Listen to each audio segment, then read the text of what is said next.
मेरे गांव से 1 किलोमीटर दूर एक बड़ा सा पीपल का पेड़ था, जिसकी शाखाएं बहुत लंबी और नीचे की ओर मुड़ी हुई थीं। पेड़ देखने में बहुत ज्यादा भयानक लगता था। हर गली और चौराहे पर ऐसी बुरी आत्माएं होती हैं। वो तब तक हमें नहीं दिखती जब तक वो ना चाहें। मैं तुम्हें एक ऐसी ही कहानी बताने जा रहा हूँ जो बहुत ही भयानक है और डरावनी भी।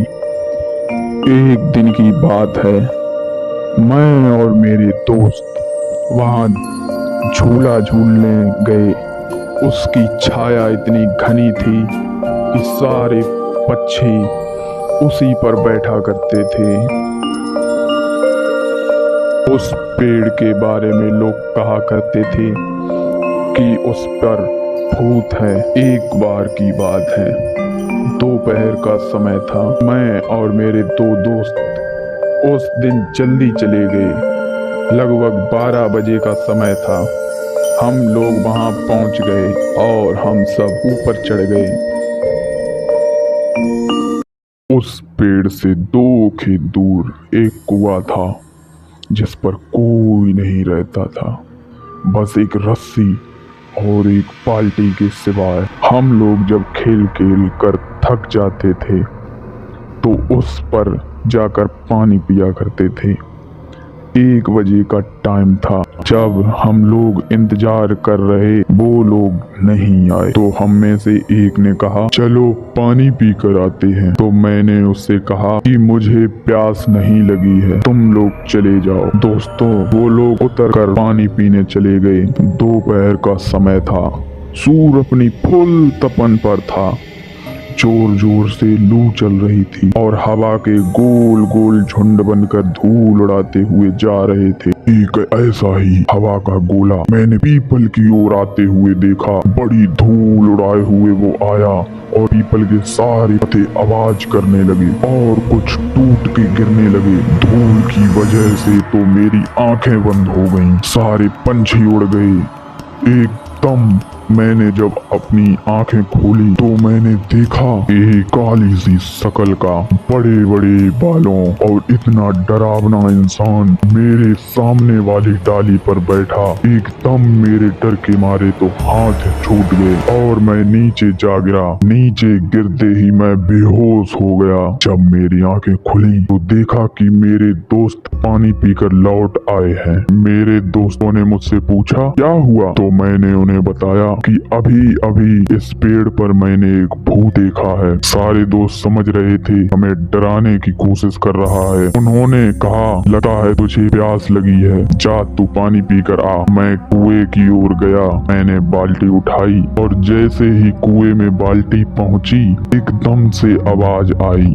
ऐसा लग रहा था जैसे कोई बार बार पानी में कूद रहा हो। मैं और ज्यादा डर गया। जब मैंने कुएं में झांके देखा तो मुझे वही चेहरा नजर आया। डर के मारे रस्सी छूट गई और बाल्टी कुएं में जा गिरी। मैंने देखा शकल वाला आदमी खड़ा था। ये बड़े बड़े दांत, लंबे लंबे बाल। उसके दांत तो ऐसे थे जैसे उस साले ने कभी जिंदगी में मंजन ही ना किया हो। वह इतना डरावना था कि मैं फिर से बेहोश हो गया। मेरे दोस्त सोच रहे थे कि यह अब तक क्यों नहीं आया। 5 मिनट बाद जब मेरी आंखें खुली, मैंने देखा कि मैं पीपल के पेड़ के नीचे पड़ा हूँ। मैं और ज्यादा डर गया। मैं यहाँ कैसे आ गया, लेकिन मेरे दोस्त मुझे उठा कर ले गए थे। मेरे सभी दोस्तों को लगा कि मेरी तबीयत खराब है। मैंने उनसे कहा कि मेरी तबीयत खराब नहीं है, मैंने सचमुच भूत को देखा है।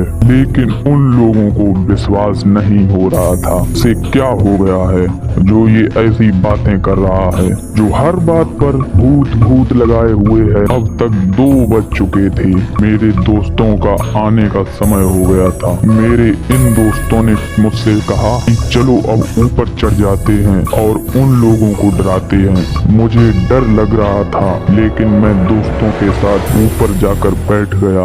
हम सभी बैठे हुए थे, तभी जोर से एक हवा का झोंका आया और सारे पीपल को उसने झकझोर दिया। तब मेरे दोस्तों ने समझा कि यहाँ भूत है। सारे लोग डर कर भाग गए। ये सब वो भूत देख रहा था और उसने जोर जोर से पेड़ को हिलाया। जैसे ही हम सबने यह देखा, हम सारे के सारे जल्दी जल्दी उतरने लगे। मेरे दोस्त नीचे गिर गए। मैंने किसी को उठाया तक नहीं और मैं भाग गया और मेरे दोस्त भी पीछे आ रहे थे। हमने पीछे मुड़कर नहीं देखा। घर आके ही हमने दम लिया। हमने देखा कि हमारा एक दोस्त नहीं दिख रहा था, तो हमने उसे उधर से आते हुए देखा। वो बहुत आराम आराम से आ रहा था। उसकी आंखें लाल, हाव भाव बदले हुए नजर आ रहे थे। हमने उससे पूछा कि क्या हुआ, तो उसने कुछ नहीं कहा। बस हमारी ओर देखकर वो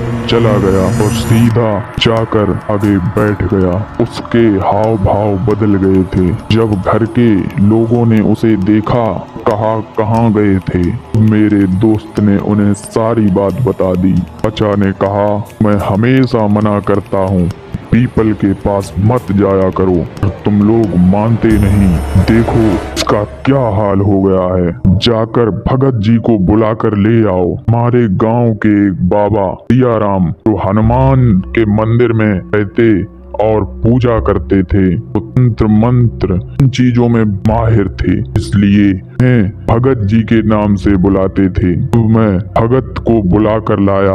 भगत जी चल दिए और पीछे से मैं चल दिया। भगत जी वहां पहुंचे।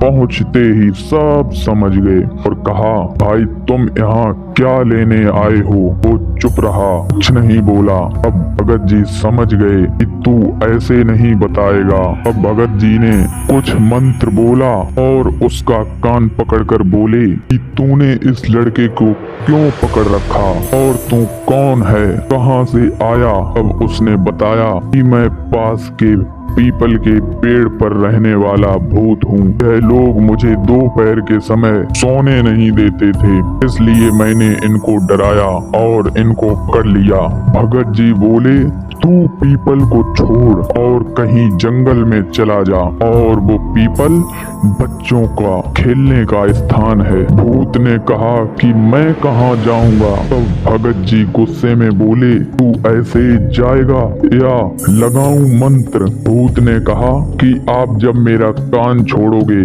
तभी तो मैं जाऊंगा।